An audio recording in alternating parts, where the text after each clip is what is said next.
guys, welcome back to my channel. நம்ம யூசுவலா ஒரு Dress வாங்குறோம்னா அது நம்மளோட ஸ்கின் காம்ப்ளெக்ஷனுக்கு சூட்டபிளா இருக்கான்னு பார்த்து தான் வாங்குவோம். பட் அந்த மாதிரி வாங்காம நம்மளோட ஸ்கின் அண்டர்டோனுக்கு சூட்டபிளா இருக்கிற மாதிரி வாங்கணும்னா அது நம்மளோட காம்ப்ளெக்ஷனை என்ஹான்ஸ் பண்றதை விட நம்மளோட ஓவரால் லுக்கே வந்து நல்லா என்ஹான்ஸ் பண்ணி கொடுக்கும். ஸோ உங்களோட ஸ்கின் அண்டர்டோனை எப்படி கண்டுபிடிக்கிறது அண்ட் உங்க ஸ்கின் அண்டர்டோனுக்கு சூட்டபிளான கலர்ஸ் எப்படி சூஸ் பண்றதுங்கிறத தான் இந்த வீடியோல நான் உங்க கூட ஷேர் பண்ணிக்க போறேன். So with no delay let's begin. So நம்மளோட ஸ்கின் அண்டர்டோனுக்கு சூட் ஆகிற மாதிரி கலர்ஸ் ஏன் ப்ரிஃபர் பண்ணணும்னு நான் ஃபர்ஸ்ட் சொல்லிடுறேன். நம்மளோட ஸ்கின் காம்ப்ளெக்ஷனுக்கு சூட்டபிளாக இருக்கிற மாதிரி கலர்ஸ் சூஸ் பண்ணோம்னா நம்ம த்ரூ அவுட் த இயர் ஒரே மாதிரி காம்ப்ளெக்ஷனில் இருக்க மாட்டோம். சம்மரில் ஒரு மாதிரி இருப்போம், விண்டரில் ஒரு மாதிரி இருப்போம். நம்மளோட ஸ்கின் காம்ப்ளெக்ஷன் வந்து த்ரூ அவுட் த இயர் ஒரே மாதிரி இருக்காது. நம்மளோட ஸ்கின் அண்டர்டோன் அப்படிங்கிறது கான்ஸ்டன்ட். அது எந்த ஒரு ஃபேக்டர்னாலையும் அஃபெக்ட் ஆகாது. எதனாலையும் அந்த ஸ்கின் அண்டர்டோன் வந்து சேஞ்ச் ஆகாது. அதனால தான் நம்ம ஸ்கின் அண்டர்டோனுக்கு சூட் ஆகிற மாதிரியான கலர்ஸ் சூஸ் பண்ணணும்னு சொல்கிறேன். அந்த மாதிரி வாங்கிக்கிட்டீங்கன்னா சம்மர்லையா இருந்தாலும் விண்டர்லையா இருந்தாலும் அந்த ட்ரெஸ்ஸை வந்து த்ரூ அவுட் த இயர் நீங்கள் அதை யூஸ் பண்ண முடியும்.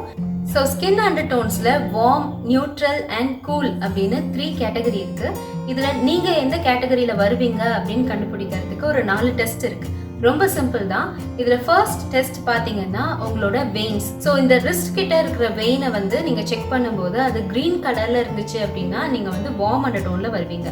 அதே அந்த கலர் வந்து ஒரு மாதிரி ப்ளூயிஷ் டோனில் ஒரு ப்ளூயிஷ் கிரீன் மாதிரி இருந்துச்சு, ப்ளூ டோன் வந்து ரொம்ப ஜாஸ்தியாக தெரிஞ்சிச்சு அப்படின்னா நீங்கள் வந்து கூல் அண்டர்டோனில் வருவீங்க. பட் இதில் சில ரேர் கேசஸ் இருக்கும். ஒரு ரிஸ்ட்ல வந்து கிரீன் கலரில் இருக்கும், இன்னொரு ரிஸ்ட்ல வந்து ப்ளூ கலரில் இருக்கும். எனக்கெல்லாம் ஒரு கையில் ப்ளூ கலரில் இருக்கும், இன்னொரு கையில் கிரீன் கலரில் இருக்கும். ஸோ இந்த மாதிரி இருந்ததுன்னா அதுக்காக அவங்க நியூட்ரல் அண்டர்டோனில் வருவாங்களா அப்படின்னு பார்த்தீங்கன்னா கிடையாது. இவங்க வந்து ஃபர்தராக இருக்க டெஸ்ட் எல்லாத்தையுமே செக் பண்ணி பார்க்கணும். அதனால வெயின் டெஸ்ட் வந்து 100% கரெக்டான ரிசல்ட் கொடுக்கும்னு சொல்ல முடியாது. அது வந்து ஒரு ப்ரிலிமினரி டெஸ்ட் மாதிரி 50% வந்து கரெக்டாக இருக்கும், அவ்வளவுதான். ஸோ செகண்ட் டெஸ்ட் வந்து ஜுவல்லரிஸ் வச்சு செக் பண்ணுறது. உங்ககிட்ட இருக்க கோல்டு அண்ட் சில்வர் ஜுவல்லரி ரெண்டுத்தையுமே எடுத்துக்கோங்க. கொஞ்சம் பெரிய சைஸில் இருந்ததுன்னா கம்பேர் பண்ணி பார்க்கறதுக்கு ஈஸியாக இருக்கும். அண்ட் இந்த ஜுவல்லரிஸ் எல்லாமே ஆக்சிடைஸ்ட், ஆன்டிக் ஃபினிஷ் அப்படிலாம் இருக்கக்கூடாது, பியோர் ஃபார்மில் இருக்கணும். இப்போ கோல்டு ஜுவல்லரியை ஒரு சைடு வச்சுக்கோங்க, சில்வர் ஜுவல்லரியை ஒரு சைடு வச்சுக்கோங்க. ரெண்டுத்தையுமே அட் அ டைம் வந்து உங்கள் ஃபேஸ் அண்ட் நெக் கிட்ட வச்சு பாருங்க. அந்த மாதிரி பார்க்கும்போது உங்களோட ஸ்கின் காம்ப்ளெக்ஷன் வந்து எந்த சைடு வந்து க்ளோ ஆகுது, என்ஹான்ஸ் பண்ணி காட்டுதுன்னு பாருங்க. கோல்டு சைடு வந்து உங்களுக்கு நல்லா என்ஹான்ஸ் ஆகி தெரிஞ்சுது, ஒரு க்ளோ இருக்குது அப்படின்னா நீங்கள் வார்ம் அண்டர்டோனில் வருவீங்க. சில்வர் ஜுவல்லரி இருக்கிற சைடு வந்து ரொம்ப என்ஹான்ஸ் ஆகி தெரியுது அப்படின்னா நீங்கள் கூல் அண்டர்டோனில் வருவீங்க. உங்களுக்கு 2 கலருமே நல்லா என்ஹான்ஸ் ஆகுது, நல்லா சூட்டபிளாக இருக்குது அப்படின்னா நீங்கள் நியூட்ரல் அண்டர்டோனில் வருவீங்க. இப்போ தேர்ட் டெஸ்ட் பண்ணுறதுக்கு உங்களுக்கு இந்த மாதிரி பியோர் ஒயிட் பேப்பர் இல்லைனா பியோர் ஒயிட் காட்டன் கிளாத் வேணும். நீங்கள் சூஸ் பண்ணுற கலர் வந்து பியோர் ஒயிட்டாக இருக்கான்னு பார்த்துக்கோங்க. ஆஃப் ஒயிட்டாக இருந்ததுன்னா எஃபெக்டிவ் ரிசல்ட் இருக்காது. அதே மாதிரி காட்டன் ஃபேப்ரிக்னா தான் கரெக்டாக இருக்கும். நீங்கள் மற்ற ஃபேப்ரிக் யூஸ் பண்ணிங்கன்னா ரிசல்ட் வந்து எஃபெக்டிவாக இருக்காது.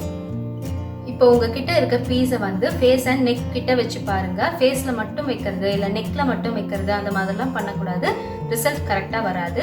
ஸோ ஃபேஸ் அண்ட் நெக் கிட்ட வச்சு பார்க்கும்போது அதுக்கு பக்கத்தில் இருக்க உங்களோட ஸ்கின் வந்து கோல்டன் கலரில் இல்லைனா ஒரு மாதிரி எல்லோ கலரில் வந்து அது க்ளோ ஆனிச்சு அப்படின்னா உங்களோட ஸ்கின் அண்டர்டோன் வந்து வார்ம் அண்டர்டோன். அதுவே அந்த பீஸ்க்கு பக்கத்தில் இருக்க உங்களோட ஸ்கின் வந்து பிங்க் ஷேடில் இருக்குது, ஒரு மாதிரி ரெட்னஸ் தெரியுது அப்படின்னா நீங்கள் வந்து கூல் அண்டர்டோனில் வருவீங்க. ரெண்டுமே தெரியல, எதையுமே அது வந்து என்ஹான்ஸ் பண்ணலை அப்படின்னா நீங்கள் வந்து நியூட்ரல் அண்டர்டோனில் வருவீங்க. So finally test number 4. இதில் நம்மளோட ஐ பேட்டர்ன் வச்சு செக் பண்ணுவோம். இதில் நம்மளோட ஐ கலர் என்னவா வேணாலும் இருக்கலாம். நம்மளோட ஐ கலரை வந்து நம்ம கன்சிடர் பண்ண மாட்டோம். ஐ பால் இருக்குல்ல, அதுக்குள்ளே இருக்க பேட்டர்ன் வச்சு தான் நம்ம கேட்டகரைஸ் பண்ணுவோம். இந்த டெஸ்ட் பண்ணி பார்க்குறதுக்கு உங்களோட ஐ பேட்டர்ன் எப்படி இருக்குன்னு தெரியணும். உங்கள் ஐ பேட்டர்ன் செக் பண்ணுறதுக்கு மிரரில் ஸ்ட்ரைட்டாக நின்று உங்கள் ஐ நீங்களே அனலைஸ் பண்ணி பாருங்கள். நான் சொல்கிற பேட்டர்ன்ஸில் என்னென்ன பேட்டர்ன்லாம் இருக்கோ அதெல்லாம் நோட் அவுட் பண்ணி வச்சுக்கோங்க. அப்படி உங்களால் அனலைஸ் பண்ண முடியலன்னா யாரையாவது ஹெல்ப்புக்கு கேளுங்க, அவங்கள பார்த்து சொல்லுங்கள். அப்படி இல்லைன்னா உங்கள் ஐ வந்து நல்ல ஹை குவாலிட்டியில் ஃபோட்டோ எடுத்து வச்சுக்கோங்க. அந்த ஃபோட்டோவை நான் இப்போ அட்டாச் பண்ணுற பிக்சர்ஸோட கம்பேர் பண்ணி பார்த்து உங்கள் ஐயோட பேட்டர்ன் வந்து நீங்கள் அனலைஸ் பண்ணிக்கோங்க. ஸோ நம்ம ஐ பேட்டர்ன்ஸ் வச்சு நம்ம அண்டர்டோன்ஸ் எப்படி ஃபைண்ட் அவுட் பண்ணுறதுன்னு பார்க்கலாம். உங்கள் ஐயில் வந்து ஸ்டார் பஸ்ட் இல்லை ஸ்பெக்கிங் இல்லைன்னா ஹேலோ, இந்த 3 பேட்டர்னில் ஏதாவது ஒரு பேட்டர்ன் இருந்தது அப்படின்னாலும் நீங்கள் வந்து வார்ம் அண்டர்டோனில் வருவீங்க. இப்போ ஸ்டார்பர்ஸ்ட் பேட்டர்ன் பார்த்தீங்கன்னா ஐ பியூப்பிள் இருக்குல்ல, அதை சுற்றி நிறைய பேட்டர்ன் ஆஃப் லைன்ஸ் இருக்கிற மாதிரி இருக்கும். இந்த ஓவரால் பேட்டர்ன் பார்த்தீங்கன்னா ஸ்டார் மாதிரி தெரியும். இதுவே ஸ்பெக்லிங் பார்த்தீங்கன்னா நம்ம பியூப்பிள் சுற்றி ஏதாவது ஒரு கலரில் வந்து பேட்சியாக இருக்கிற மாதிரி இருக்கும், இல்லைனா டார்க் ஸ்பாட்ஸ் இருக்கிற மாதிரி இருக்கும். அண்ட் ஹேலோ பேட்டர்னில் பார்த்தீங்கன்னா நம்ம பியூப்பிள் சுற்றி ஒரு லைட் கலரில் வந்து ரிங் மாதிரி இருக்கும். அந்த மாதிரிலாம் இல்லாமல் உங்கள் ஐயில் வந்து வீல் பேட்டர்ன் இல்லைனா க்ளவுடி ஃபார்மேஷன், ஸ்மோக்கினஸ், இல்லை பிளர்ராக இருக்கிறது, இல்லை ஃப்ளவர் ப்ளூம் ஆகிற மாதிரியான பேட்டர்ன்ஸ்லாம் இருந்துச்சு, இதில் ஏதாவது ஒரு பேட்டர்ன் இல்லை 2-3 பேட்டர்ன் மிக்ஸாக இருந்ததுனாலும் நீங்கள் வந்து கூல் அண்டர்டோனில் வருவீங்க. ஸ்மோக்கி ஒரு க்ளவுட் ஃபார்மேஷன்னு சொல்லுவாங்க. இதில் வந்து பியூப்பிள் சுற்றி எந்த பேட்டர்னுமே கிளியராக தெரியாது, ஒரு மாதிரி ஸ்மோக்கி எஃபெக்ட் இல்லைனா பிளர்ராக இருக்கிற மாதிரி இருக்கும். வீல் பேட்டர்ன் பார்த்தீங்கன்னா பியூப்பிள் சுற்றி நிறைய ஸ்ட்ரைட் லைன்ஸ் எண்டு வரைக்கும் இருக்கும். ஓவரால் பேட்டர்ன் பார்த்தீங்கன்னா நமக்கு வந்து வீல் மாதிரியே தெரியும். ஃப்ளவரிங் பேட்டர்னில் பார்த்தீங்கன்னா பியூப்பிள் சுற்றி பூ ஓப்பன் ஆகும்போது ஒரு ஸ்ட்ரக்சர் தெரியும்ல, அந்த மாதிரி ஒரு பேட்டர்ன் இருக்கும். இப்போ வார்ம் அண்டர்டோனுக்கு செட் ஆஃப் பேட்டர்ன்ஸ் இருக்குது, அதே மாதிரி கூல் அண்டர்டோனுக்கு செட் ஆஃப் பேட்டர்ன்ஸ் இருக்குது. இந்த செட் ஆஃப் பேட்டர்ன்ஸ்லேருந்து ஏதாவது ஒரு பேட்டர்ன் மிக்ஸ் ஆகி உங்களுக்கு mixture of warm and cool undertone patterns இருந்தது அப்படின்னா நீங்கள் நியூட்ரல் அண்டர்டோனில் வருவீங்க. ஃபார் எக்ஸாம்பிள் லெஃப்ட் சைடில் இருக்க ஐ பேட்டர்ன் பார்த்தீங்கன்னா ஸ்பெக்லிங் அண்ட் ஃப்ளவரிங் பேட்டர்ன் ரெண்டுமே இருக்குது. ரைட் சைடில் இருக்க ஐ பேட்டர்ன் பார்த்தீங்கன்னா ஹேலோ அண்ட் ஃப்ளவரிங் 2 பேட்டர்ன்ஸும் இருக்குது. இந்த மாதிரி warm and cool patterns mix ஆகி இருந்ததுன்னா நீங்கள் வந்து நியூட்ரல் அண்டர்டோனில் வருவீங்க.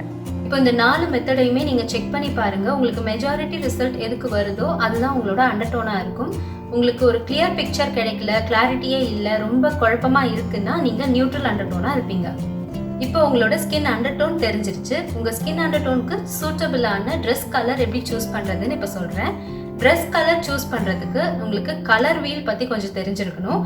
கலர் வீலை பற்றி நான் ரொம்ப காம்ப்ளிகேட்டடாக இன்டெப்த் நான் சொல்ல போகிறது கிடையாது. இந்த கலர் வீல் பற்றி கொஞ்சம் பேசிக்ஸ் மட்டும் சொல்லிடுறேன். அதை சொன்னாதான் நெக்ஸ்ட் நான் வார்ம் கலர்ஸ்னா என்ன, கூல் கலர்ஸ்னா என்னன்றதை எக்ஸ்பிளைன் பண்ணும்போது உங்களுக்கு கிளாரிட்டி இருக்கும். இப்போ நம்ம ஸ்கின் அண்டர்டோனுக்கு சூட்டபிளான ட்ரெஸ் கலர்ஸ் சூஸ் பண்ணணும்னு சொல்லியிருந்தேன் இல்லையா, அந்த கலர்ஸை வந்து வார்ம் கலர்ஸ் அண்ட் கூல் கலர்ஸ்னு ஸ்ப்ளிட் பண்ணலாம். இப்போ இந்த கலர்ஸை எப்படி ஸ்ப்ளிட் பண்ணுறாங்கன்னு பார்த்தீங்கன்னா கலர் வீல் அப்படின்ற ஒரு கான்செப்ட் இருக்கு. கலர் வீல் வச்சு டிஃப்ரெண்ட் ஸ்கின் கம்ப்ளெக்ஷனுக்கு டிஃப்ரெண்ட் கலர் காம்பினேஷன்ஸ் எப்படி சூஸ் பண்ணுறதுங்கிறதெல்லாம் அப்கமிங் வீக்ஸில் நான் இன்டெப்த் வீடியோஸ் நான் உங்க கூட ஷேர் பண்ணிக்கிறேன். இப்போ பேசிக்ஸ் மட்டும் ஷேர் பண்ணுறேன். கலர் வீல் அப்படிங்கிறது என்னன்னு பார்த்தீங்கன்னா பிரைமரி கலர்ஸ் இருக்கு இல்லையா, ரெட், எல்லோ அண்ட் ப்ளூ. இந்த 3 பிரைமரி கலர்லேருந்து 2 கலரை மிக்ஸ் பண்ணும்போது நமக்கு செகண்டரி கலர் வரும். இந்த செகண்டரி கலர்லேருந்து ஒரு கலர் அண்ட் பிரைமரி கலர்லேருந்து ஒரு கலர், அந்த 2 கலர்ஸை மிக்ஸ் பண்ணும்போது நமக்கு டெர்ஷரி கலர்ஸ் வரும். ஸோ இந்த பிரைமரி, செகண்டரி அண்ட் டெர்ஷரி இந்த 3 கலர்ஸையும் ஒரு வீல் ஃபார்மேஷனில் நமக்கு ப்ரெசென்ட் பண்ணுறது தான் கலர் வீல். அதை நமக்கு பார்க்குறதுக்கு கன்வீனியண்ட்டாக இருக்கும், டிசைனர்ஸ்க்கு ஈஸியாக இருக்கும், அந்த கலர்ஸை வந்து பிக் பண்ணுறதுக்கு கன்வீனியண்ட்டாக இருக்குங்கிறதுனால அதை ஒரு வீல் ஃபார்மேஷனில் ப்ரெசென்ட் பண்ணியிருக்காங்க. இந்த பேசிக் கலர் வீல்லையே வந்து ஒயிட், கிரே அண்ட் பிளாக் கலரை வந்து ஒரு பர்டிகுலர் கலர்ஸோட மிக்ஸ் பண்ணும்போது நமக்கு அந்த கலர் வீல் வந்து எக்ஸ்பேண்ட் ஆகி இன்னும் காம்ப்ளிகேட்டட் கலர்ஸ் வந்து நமக்கு கிடைக்கும். இப்போ இந்த பேசிக் கலர் வீல்ல ஏதாவது ஒரு பர்டிகுலர் கலரோட ஒயிட், கிரே அண்ட் பிளாக்கை மிக்ஸ் பண்ணும்போது நமக்கு டிண்ட், டோன் அண்ட் ஷேட் கிடைக்கும். பியோர் கலரோட நமக்கு ஒயிட் மிக்ஸ் பண்ணும்போது டிண்ட் கிடைக்கும். பியோர் கலரோட பிளாக் மிக்ஸ் பண்ணும்போது ஷேட் கிடைக்கும். பியோர் கலரோட கிரே மிக்ஸ் பண்ணும்போது டோன் கிடைக்கும். இது இன்னும் சிம்பிளாக சொல்லணும்னா நம்ம டெக்ஸ்டைல்ஸில் வந்துட்டு ரன்னிங் மெட்டீரியலுக்குன்னு தனியாக ஒரு செக்ஷன் இருக்கும்ல, ப்ளவுஸ் மெட்டீரியல், லைனிங் இல்லைனா லேஸ், ஃபால்ஸ் அட்டாச் பண்ணுறதுக்கு இந்த மாதிரி ரன்னிங் மெட்டீரியல்ஸ்ன்னு தனியாக கிடைக்கும்ல, அங்கே அரேஞ்ச் பண்ணியிருக்கிறது பார்த்தீங்கன்னா டார்க் கலர்ஸ்லேருந்து லைட் கலர்ஸ் வரைக்கும் அரேஞ்ச் பண்ணியிருப்பாங்க, இல்லைனா லைட்லேருந்து டார்க் கலர்ஸ் வரைக்கும் அரேஞ்ச் பண்ணியிருப்பாங்க.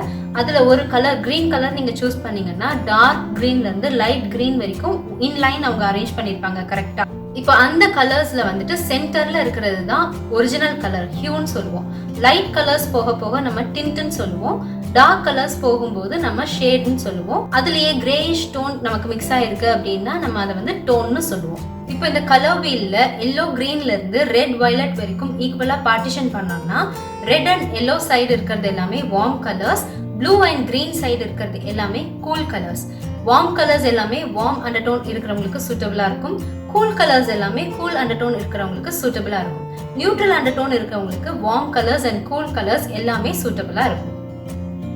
இப்போ வார்ம் அண்டர்டோன்ல இருக்கவங்க கூல் கலர்ஸ் வேர் பண்ணக்கூடாது, கூல் அண்டர்டோன்ல இருக்கவங்க வார்ம் கலர்ஸ் வேர் பண்ணக்கூடாதுலாம் கிடையாது. ஃபார் எக்ஸாம்பிள் நான் வந்து ஒரு வார்ம் அண்டர்டோன் உள்ள பர்சன் தான், பட் கூல் கலர்ஸ்னா எனக்கு ரொம்ப பிடிக்கும். ஒரு பீரியட்ல பாத்தீங்கன்னா என் வாட்ரோப் ஃபுல்லாவே வெறும் லாவெண்டர் கலர்லயே இருந்தது. அந்த அளவுக்கு ஒரு லாவெண்டர் பைத்தியமே பிடிச்ச அலைஞ்சேன் நான். இப்போ கொஞ்சம் தெளிஞ்சிட்டேன். அந்த இதை எதுக்கு சொல்கிறேன்னா, லாவெண்டர் கலரில் வந்து என்கிட்ட எல்லாமே இருக்கும். சாரி இருக்கும், சல்வா கமீஸ் இருக்கும், ஸ்கர்ட் அண்ட் டாப் இருக்கும். வார்ட்ரோப் ஓப்பன் பண்ணிங்கன்னா வெறும் லாவெண்டர் கலர்லேயே தான் தெரியும்.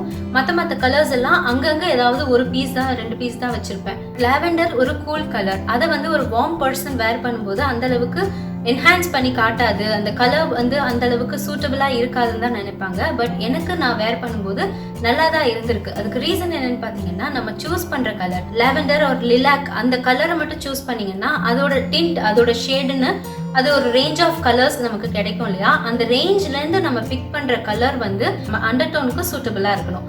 ஸோ அந்த மாதிரி நம்ம சூஸ் பண்ணோம்னா அந்த பர்டிகுலர் கலர் வந்து நம்ம through out the year use பண்ணலாம். நம்ம கிளைமேட்டிக் கண்டிஷன்ஸ்னால நம்ம ஸ்கின் கலர் காம்ப்ளெக்ஷன் சேஞ்ச் ஆகிறதுனாலையோ இல்லை நம்மளோட ஹேர் கலர் சேஞ்ச் ஆகிறதுனாலையோலாம் வந்து அந்த கலர் வந்து நமக்கு சூட்டபிளாக இல்லாமல் போகாது. ஸோ யா கைஸ், இந்த மாதிரி நிறைய fashion related topics and fashion styling ideas நான் ஃபியூச்சரில் உங்கள் கூட ஷேர் பண்ணிக்கிறேன். But that's it for today. இந்த வீடியோ பிடிச்சிருந்தா லைக் பண்ணுங்கள். அண்ட் உங்கள் ஃப்ரெண்ட்ஸ் அண்ட் ஃபேமிலியில் யாருக்காவது யூஸ்ஃபுல்லாக இருக்கும்னு நினச்சிங்கன்னா அவங்க கூட இந்த வீடியோவை ஷேர் பண்ணிக்கோங்க. அண்ட் மறக்காமல் சப்ஸ்கிரைப் பண்ணி நோட்டிஃபிகேஷனையும் கிளிக் பண்ணிக்கோங்க. I will see you next Friday. Until then, stay tuned and take care. Bye-bye.